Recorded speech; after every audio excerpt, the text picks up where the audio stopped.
재건축을 할 때 전체 소유권자들의 해당 지역 전체 소유권자들의 80% 동의를 받으면은 재건축 건축 허가를 받을 수 있는 그런 내용이 있는데, 그런 내용에 대한 근거 조항, 법 조항 이런 것들이 어디 있는지 궁금한 분들이 상당히 많은 것 같습니다. 이렇게 보면은 실제로 뭐 법조문 같은 거에 이렇게 이제 해박한 분들은 금방금방 찾아내는데, 공인 중개사 자격증 딴 지 오래된 분들, 그런 분들이거나 또 뭐 근데 관심 없이 지내는 분들은 굳이 이거 뭐 알려고 하지도 않고, 근데 다만 좀 이런 데 호기심 많고 이거 좀 찾아보고 싶고 그런 분들이 있는데, 이런 거를 어디서 어떤 식으로 이 법조문을 찾는지 궁금한 분들이 상당히 많은 것 같아요.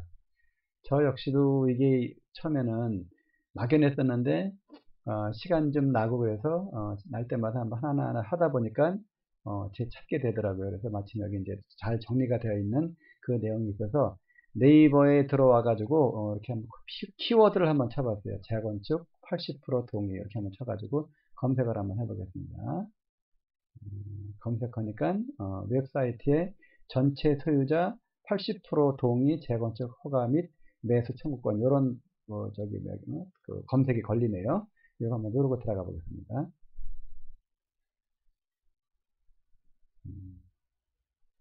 여기 보면은 나오네요. 보니까 여기 블로그거든요. 블로그 원정동 부동산 중앙공인 이렇게 해놨는데, 전체 소유자 80% 동의 재건축 허가 및 매수 청구권 이렇게 나와 있어요. 보니까 그래서 본 자료의 내용들은 가로주택, 정비사업, 소규모 재건축 사업에서 전체 토지 등의 소유자들로부터 80% 이상 동의를 얻었을 때 이에 동의하지 않은 나머지 20% 소유권자들을 무시하고 건축 허가를 득할 수 있는 건축법 조항의 근거가 되는 자료 내용입니다. 이렇게 놨거든요. 여기 건축법뿐만 아니고 몇 가지 주택법이라든가 해서 세 가지 법령들이 맞물려 돌아가면서 이 자료 내용 요거를 뒷받침해주고 있는 거로 확인되고 있습니다. 제가 뒤에 다 읽어봤는데, 그래서 건축법 제11조는 건축 허가에 관련된 내용인데, 이게 2018년 4월 25일부터 시행되는 그런 건축 허가 관련 법령입니다. 그래서 건축법 제11조 11항에 보면은 건축 허가를 받으려는 자는 해당 대지의 소유권을 확보하여야 한다. 다만 다음 각 호의 어느 하나에 해당하는 경우에는 그러하지 아니하다. 이렇게 되어 있거든요. 보면은 그러니까 건축 허가를 받으려면은 토지가 있어야 되겠죠. 토지가 없는 경우에는 안 되죠. 근데 토지가 그 소유권자가 아니라 하더라도 다음 각 호의 어느 하나, 여기 쭉 나와 있죠. 1, 2, 3 해가지고 이 중에서 어느 하나에만 해당되더라도 건축 허가를 받을 수 있다는 겁니다. 그러니까 자기 토지가 아니더라도 요 밑에 어느 하나에 해당하는 자들은 건축 허가를 받을 수 있다는 건데, 그 첫 번째 1항이 건축주가 대지의 소유권을 확보하지 못하였으나 그 대지를 사용할 수 있는 권한을 확보한 경우 되어 있고, 다만 분양을 목적으로 하는 공동주택은 제외한다 이렇게 되어 있거든요. 이 케이스가 뭐냐면은 건축주가 건축을 하기 위해서 노후 지역의 노후 주택들을, 아파트나 빌라들을 매입해 가지고 한 80% 이상 매입을 한 다음에 나머지 20%들을 자기가 분양을 할 목적으로 매수 청구할 수 없다는 그런 내용을 이렇게 이제 법령으로 써 있는 거거든요. 이게 1항은 그런 내용을 써는 겁니다. 그 다음에 2항 보겠습니다. 2항은 건축주가 건축물의 노후화 또는 구조안전 문제 등 대통령령으로 정하는 사유로 건축물을 신축, 개축, 재축 및 리모델링을 하기 위하여 건축물 및 해당 대지 공유자 수의 100분의 80 이상의 동의를 얻고 동의한 공유자의 지분 합계가 전체 지분의 100분의 80 이상인 경우, 이거는 분양 목적으로 해도 상관없는 거거든요. 워낙 노후화돼서 위험하잖아요. 그죠? 위험하고 구조안전 문제 이런 것들. 이런 경우에는 100분의 80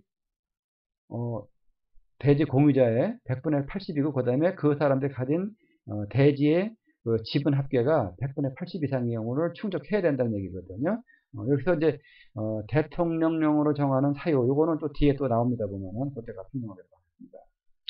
그 다음에 이 3항 건축주가 제1항에 따른 건축허가를 받아 주택과 주택 외의 시설을 동일 건축물로 건축하기 위하여 주택법 제21조를 준용한 대지 소유 등의 권리관계를 증명한 경우 해가지고, 다만 주택법 제15조 1항 각 호 외의 부분에 따른 부분 본문에 따른 대통령령으로 정하는 호수 이상으로 건설 공급하는 경우에 한정한다. 요거는 이제 좀 큰 규모의 대건축에서 활용되는 내용들인데, 요거는 궁금하신 분들은 여기에 대해서 별도로 또 요 법조항을 찾아서 보시면 되고, 실제로 그 밑에 또 떠다 놓은 거로다가 아마 알고 있는데 확인 한번 해보도록 하겠습니다. 그 다음에 이 4항 건축하려는 대지에 포함된 국유지 또는 공유지에 대하여 허가권자가 해당 토지의 관리청이 해당 토지를 건축지역에 매각하거나 양여할 것을 확인한 경우, 뭐 국공유지를 이제 매매 이제 불화받는다 그러죠. 보통 보면은 불화받아서 집을 짓는 경우, 여기에 이제 비록 소유권은 넘어오지 않았다 하더라도 확실하게 양여할 것을 확인한 경우에는 건축허가를 내준다, 이런 얘기죠. 그 다음에 이제 이런 경우가 이제 그 어떤 경우에도 나타나는가 하면은 단독주택 두 채를 매입을 해서 잔금을 치르기 전에 중도금까지 넘어간 상태에서 단독주택 매입한 사람이, 매입자가 매도자의 동의를 얻어서 사용여기다가 건축허가를 내도 좋다는 사용 승인서를 가지고 건축허가를 내게 되면 소유권이 넘어오지 않은 상태에서도 건축허가가 납니다.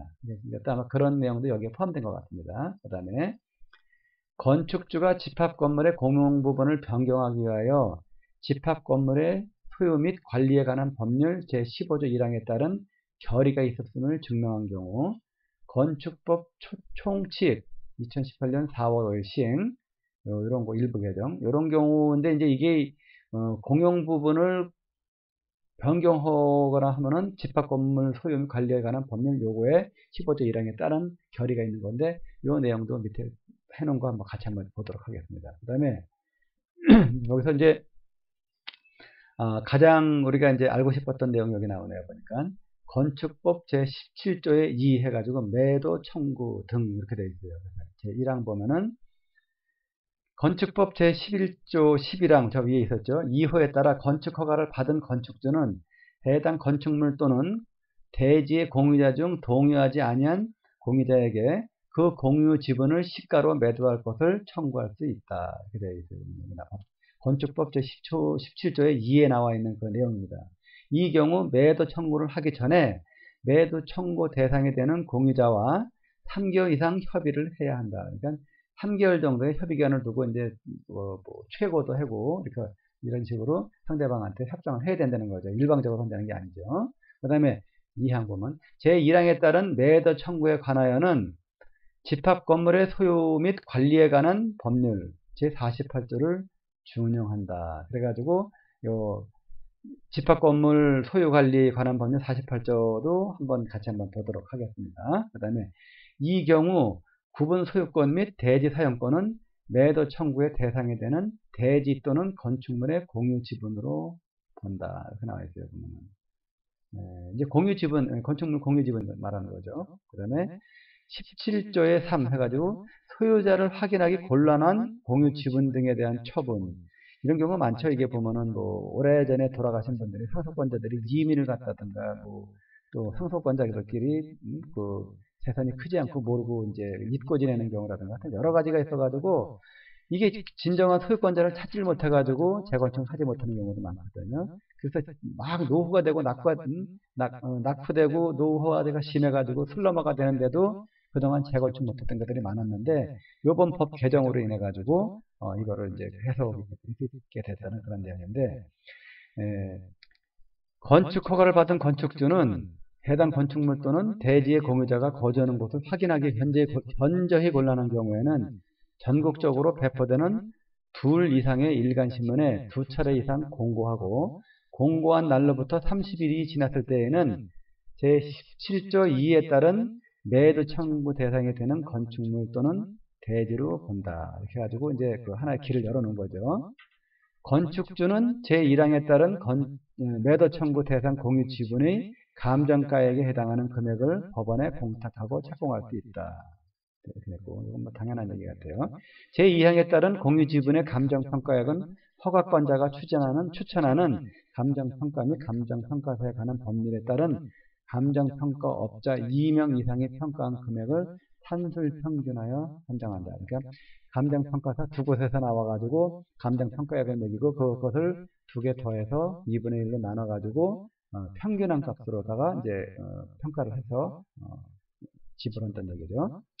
그 다음에 보면은 건축법 시행규칙 제9조에 의해가지고 건축물 안정영향평가라는 게 있거든요. 여기 아까 보면 대통령령으로 정하는 뭐 안전에 대한 구조가 나온 얘기가 있었죠. 이게 바로 이 얘기입니다. 그러니까 이제 노후가 되고 안전에 위협받고 그러면 그거를 규정을 둬야지 어느 정도라는 거예요. 그래서 여기 보면은 0제10조 3의 2항 제1호에서 건축 계획서 및 기본 설계 도서 등 국토교통부령으로 정하는 도서란 별표 3의 도서를 말한다 해가지고 3 별표선 찾아봐야 되는데 뭐 여기서는 이렇게 뭐 중요하지 않은 것 같아서 일단 제2항으로 넘어가겠습니다. 법 제13조 2 6항에서 국토교통부령으로 정하는 방법이란 해당 지자체의 공부지에 게시하는 방법을 말한다. 이 경우 게시 내용에 개인정보보호법 제2조 제1호에 따른 개인정보를 포함하여서는 아니 된다. 이렇게 해가지고 이제 이것도 개인정보를 보호한다는 거 이거 상당히 나와 있네요, 보니까.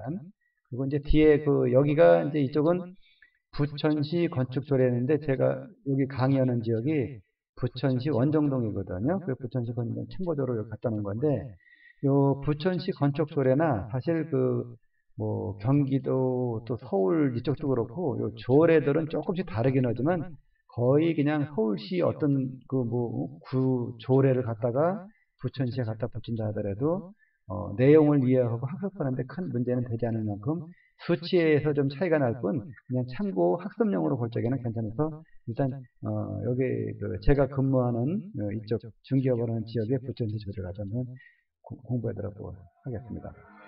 노후 불량 건축물, 요것도 이게 왜 나왔는가 하면은 대통령령으로 정하는 그 안전구조상의 문제, 이런 걸 갖다가 부천시 조례에다가 좀 더 세분화시켜놓은 내용이거든요. 그래서 자기 자치구에 대해서 이런 거 나오는 거 보시면은 내용이 아마 거의 비슷할 겁니다. 그래서 참고적으로 부천시 조례에 떠다놓은 거거든요.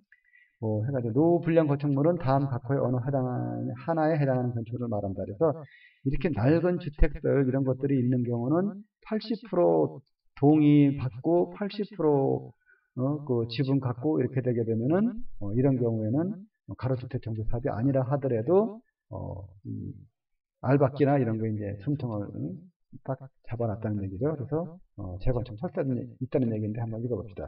제1항 27조에서 정하는 건축 면적이 미달되거나 굉장히 작은 면적이죠. 국토의 계획 및 이용에 관한 법률 제2조 7호에 따르는 도시계획시설 등의 절차로 효용을 다할 수 없게 된 대지인 법률.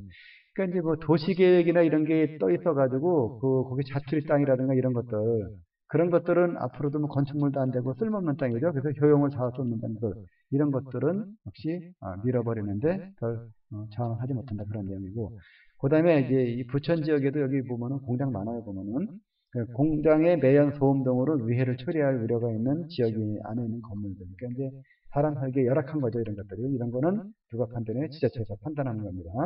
그 다음에 해당 건축물을 준공유 기준으로 40년까지 사용하기 위하여 보수 보강하는 데 드는 비용이 철거 후 새로운 건축물을 건설하는 데 드는 비용보다 클 것으로 예상되는 건축물 해가지고 이거 낡고 어려운 이제 고물 다 된 건축물 자꾸 돈 들여서 고쳐보느니 돈이 너무 많이 들어가요. 이런 판단이 가게 되면은 이런 건축물들도 멸실하는데 20% 반대자가 있다 하더라도 80% 동의자로 인해서 같이 멸실할 수 있다는 그런 내용입니다. 그 다음에 또 보면은 노후 불량 건축물이란 이렇게 해가지고 쭉 다음 각호 뭐 해가지고 나왔죠. 보면은 그래가지고 20년 미만인 경우는 20년으로 한 달에서 조건이 붙었어요. 보면은 그래가지고 철근 콘크리트 주택의 경우는 여기 가나다 여기 중에서 어디 하나에 해당하는 경우에는 노후 불량 건축물로 본다는 내용인데 5층 이상 건축물로서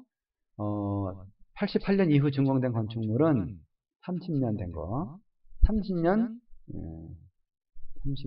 이렇게 나와 있네요. 보니까 30년 됐으면은 요거는 노후 불량 건축물로 볼 수 있다는 거죠. 그 다음에 4층 이하의 건축물인 경우는 93년 이후 준공된 건축물에서 30년 넘었으면은 노후 건축물로 본다는 얘기입니다. 이것도 여기 뭐 플러스 뭐 이런 거 나온 것들은 사실 실무에서 거의 안 따지거든요. 이런 것들은. 그래서 아주 특별한 케이스에 따지는데 그냥 지금 보면 요거 글씨 쓴 거 있죠. 빨간 글씨로 쓴 거 같이 보시고 5층 이상 88년 이후 30년 이렇게 해가지고 그 다음에 4층 이하 청색 글씨 써진 거 93년 이후 건물은 30년 이렇게 써놓은 거 요거만 보시면 됩니다. 그 다음에 제1호 위의 건축물의 경우는 다음 항목의 어느 하나에 해당하는 기간 해가지고 단독주택이 아닌 그런 건축물은 철골 구조나 청골 콘크리트는 30년, 단독주택은 그렇지 않다는 얘기죠. 그 다음에 또 뭐 기존의 무허가 건축물을 포함한 요 감옥에 해당하지 않는 것은 20년 노후 불량 건축물을 규정하는 내용들입니다. 여기 보면은 또 보면 뭐 여기 보면은 도시, 군, 기본 계획의 경관에 관한 사항에 저촉되는 건축물, 뭐 쓸모없는 건축물들 이런 것들을 하고, 그 다음에 미사용 승인 건축물 준공일을 결정하는 경우 용도별 분류와 구조는 건축 허가 내용에 따라 다르며, 준공일은 재산세 또는 전기요금 등의 이게 뭐냐면은 준공받지 않은 건물들은 이게 뭐 기준을 줄 수가 없으니까 공과금 부과된 날을 기준으로 산다 그런 내용입니다. 보면. 그 다음에 이제 건축법 시행령 제9조에 의해가지고 건축허가 신청 시 소유권 확보 외의 사유 해가지고 나와 있네요. 그러니까 건축물의 노후화 또는 구조 안전 문제 등 대통령령으로 정하는 사유란 건축물이 다음 각 호의 어느 하나에 해당하는 경우 말한다. 이거 굉장히 중요한 내용입니다. 그러니까 건축물이 너무 낡아가지고 이게 참 보면 놔두기도 그렇고 이게 부수자니 뭐 법조항도 없어서 개인 사유물을 갖다 함부로 부술 수 있는 것도 아니고 그래서 그거를 부술 수 있는 법적 근거를 만들어 놓은 내용들이거든요. 보면은 그래가지고 뭐 하수도가 망가져가지고 진짜 이거는 뭐 고치기도 힘들고 뭐 여기 뭐 내구성에서 금방 무너지게 생겼다거나 금이 쫙쫙 갔거나 이런 것들 뭐 그다음에 멸실되거나 뭐 안전사고 그래 되는 경우 그다음에 뭐 비 많이 오거나 장마 때 이게 뭐 무너질 수 있는 그런 염려가 있다는 경우 이런 식으로 다 써놓은 것들이거든요. 이게 보면은 그래서 이제 이런 것들에 대해서 그것도 함부로 이거를 판단을 못하니까 이런 경우는 마찬가지로 건축 허가를 신청한 경우에는 그 사유에 해당 여부를 확인하기 위하여 현지 조사를 해야 한다. 그리고 이 경우 필요한 경우에는 건축주에게 다음 각 호의 어느 하나에 해당하는 자료서 안전진단을 받고 그 결과를 제출하도록 할 수 있다. 그래서 안전진단 하는 그 기간이 있죠. 거기다 안전진단 받아가지고 그 내용을 첨부하게 되면 이런 노후 이런 것들을 인정해서 건축허가가 난다. 그런 내용을 말하는 것 같습니다. 그러니까 여기 보면 집합 아까 그 위에 나와 있던 내용들이네요. 그러니까 집합 건물 소유 및 관리에 관한 법률 해가지고 이렇게 나와 있는데 이게 뭐 15조 보면 공용 부분의 변경이라고 나와 있죠. 이게 이제 같이 아파트 공동주택 여럿이 사는데 공용으로 된 데를 변경할 때 이 보면 혼자서 못하죠. 그래서 공용 부분의 변경에 관한 사항은 관리단 집회에서 부분 소유자의 4분의 3 이상 및 의결권의 4분의 3 이상의 의결로 결정한다. 그러니까 4분의 3이 참석을 하고 거기서 그 참석한 사람들 중에서 4분의 3이 결의를 해야지 결정을 하는데 이때 이제 그 참석하지 않고 그 위임장을 낸 사람들이 있거든요. 거기에 대한 내용은 또 따로 또 규정을 해놨어요. 그거는 이제 별도로 설명하더라고. 다만 다음 각 호에 어느 하나에 해당하는 경우에는 제38조 1항에 따른 통상의 집회 결의에서 결정할 수 있다 해가지고 세부 내용을 또 적어놨거든요. 왜냐면 이게 사유재산을 그 재산권을 침해하는 내용이기 때문에 어느 한쪽에 일방적으로 이게 밀어붙이게 되면은 불이익을 당한 사람은 내용을 알지도 못하고 불이익을 당할까봐 여러 가지로 겹겹이 이렇게 단서장사를 달아놨습니다.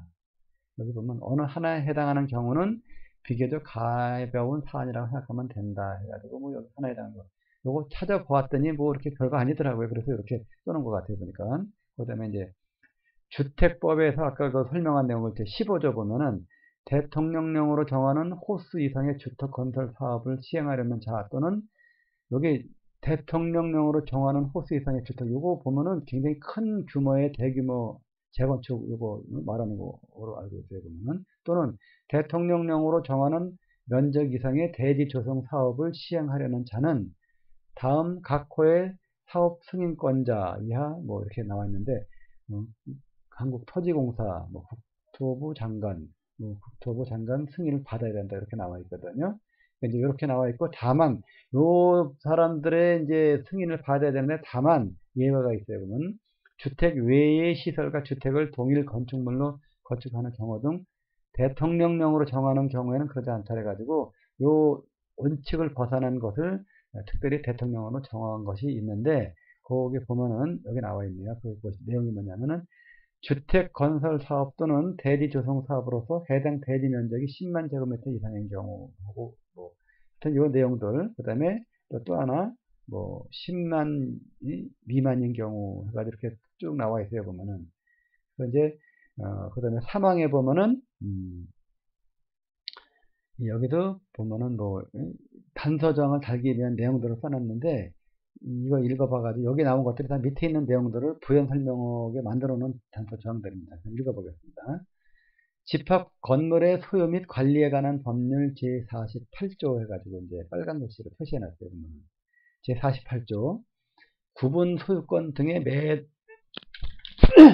죄송합니다. 구분 소유권 등의 매도 청구 등 재건축 결의가 있으면 집회를 소집한 자는 지체 없이 그 결의에 찬성하지 아니한 구분 소유자, 그 외 승계인을 포함한다. 그러니까 구분 소유자에 대하여 그 결의 내용에 따른 재건축 참가할 것인지 여부를 회답할 것을 서면으로 촉구해야 된다. 이게 뭐 전화상으로 할 내용이 아니고 반드시 서면으로 그러니까 내용 증명 보내야 되겠죠. 그 다음에 이제 제1항의 촉구를 받은 구분 소유자는 촉구를 받은 날부터 2개월 이내에 회답을 하여야 한다. 그래서 그렇지 않은 경우 그 구분 소유자는 재건축 참가하지 아니하겠다는 뜻을 회답한 것으로 본다. 아주 굉장히 강하게 만들어 놓은 거예요. 이게 보니까. 그러니까 옛날에 뭐 돈 더 받으려고 뭐 난 안 해 그러다 끝끝내 버팅기다가 나중에 돈 뭐 몇 배 더 받아먹고 빠져나간 나쁜 사람들이 많았었거든요. 그런 사람들을 이게 막기 위해서 이렇게 만들어 놓은 내용이거든요. 그리고 이제 제2항의 기간이 지나면 재건축 결의에 찬성한 각 구분 소유자, 재건축 결의 내용에 따른 재건축에 참가할 뜻을 회답한 각 구분 소유자, 이들 전원의 합의에 따라 구분 소유권과 대지 사용권을 매수하도록 지정된 자는 제2항의 기간 만료일로부터 2개월 이내에 재건축에 참가하지 하지 않겠다는 뜻을 회답한 구분 소유자에게 구분 소유권과 대지 사용권을 시가로 매도할 것을 청구할 수 있다. 이렇게 되면 이 사람은 이제 반대하다가 굉장히 많은 손해를 보는 케이스가 나타나는 경우에 보면 재건축 결의가 있은 후에 이 구분 소유자로부터 대지 사용권만을 취득한 자의 대지 사용권에 대하여 또한 이와 같다. 그래서 이제 뭐 위에 한 거와 똑같은 거죠.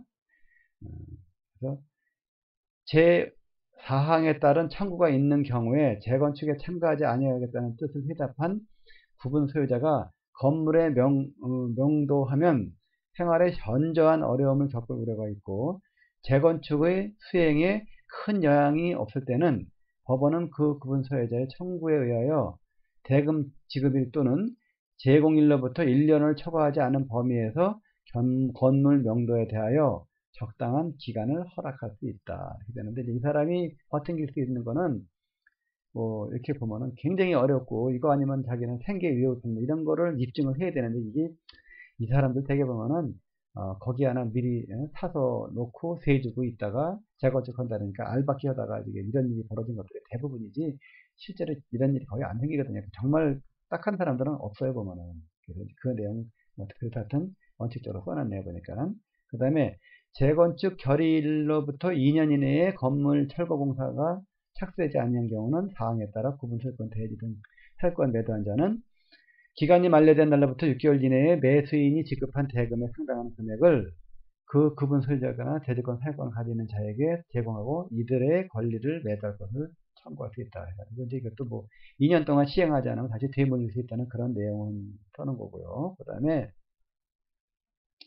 제6항 뭐 이렇게 해서 이제 착수되지 않은 타당한 이유가 없어진 날로부터 뭐 해가지고 뭐 여기 보면은 이제 건물 해서 이제 공사 안 하면 되돌려준다는 그런 내용 써는 겁니다. 그래서 여기까지 이제 그 내용들에 대해서 쭉 강의를 했는데, 이 법조문을 읽어가는 그런 정도로다가 이걸 했고, 제가 뭐 여기에 대해서 실력이 빵빵한 것도 아니고 그래서 이게 내용이 어디에서 이런 근거가 나왔는가 이런 내용들을 알아보고 싶었던 분들은 지금처럼 이렇게 이제 해서 그 네이버에 들어오셔가지고 여기 보면은 이렇게 돼 있죠.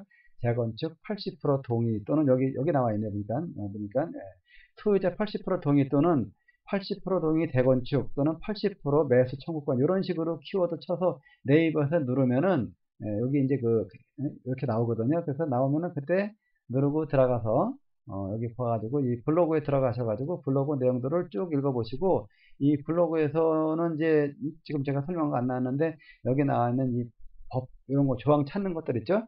이런 거 찾는 것들은 그 네이버에서 보면 들어가서 국가법령정보센터를 치고 여기 이렇게 검색을 누르면은 이렇게 뜨거든요. 여기 국가법령정보센터가 국가법령정보센터에 들어가셔가지고 들어왔죠. 보면은 여기 들어오시면은 검색어 있어요. 검색어에다가 내가 찾고 싶은 거, 예를 들어서 예를 들어서 주택법을 한번 쳐보자고. 주택법을 내가 찾으려고 해놨어요. 그러면 주택법 누르면은 주택법 여기 가는 것들이 나는데 이렇게 여기에서는 안 나왔어요. 여기 안 나오고, 그 다음에 예를 들어서 요새 한참 하는 가로주택 정비 사업이 이게 소규모 주택 정비에 관한 특례법이죠. 이거 한번 찾아볼까요? 그래서 검색 한번 눌러보면은 잘 나오죠, 이렇게. 그래서 특례법 해가지고 최종적으로 2019년 1월 7일날 일부 개정된 거 이렇게 찾아보면은 그래서 쭉 여기 설명 잘 나와 있어요. 보면은 이렇게 해서 법령 찾아보면 되고, 또 여기 보니까 볼만한 거 많아요. 보통 내가 강화도에다가 또는 땅을 사서 별장 하나 지으려고 그러는데 건축 조례 같은 거 보려고 그러면은 건축 조례 나오죠. 그래서 이런 거 한번 찾아보시면은 상당히 유용해요. 그래서 국가법령정보센터 여기 들어오셔가지고 여러 가지 법 전문 같은 거 찾아보시면 상당히 좋아요. 이렇게 해서 오늘 강의 여기서 마치기로 하고, 여러 가지로 미흡한 것들이 많았지만 나름대로 하나의 정보 전달 목적과 또 정보가 어디서 어떻게 나왔는지 알고자 했던 분들은 한번 요거를 본인의 정보 삼아서 한번 들어와 가지고 하나하나 찾아보시고 이렇게 보시면은 상당히 도움이 될 것입니다. 자, 오늘 강의 여기서 마치도록 하겠습니다. 감사합니다.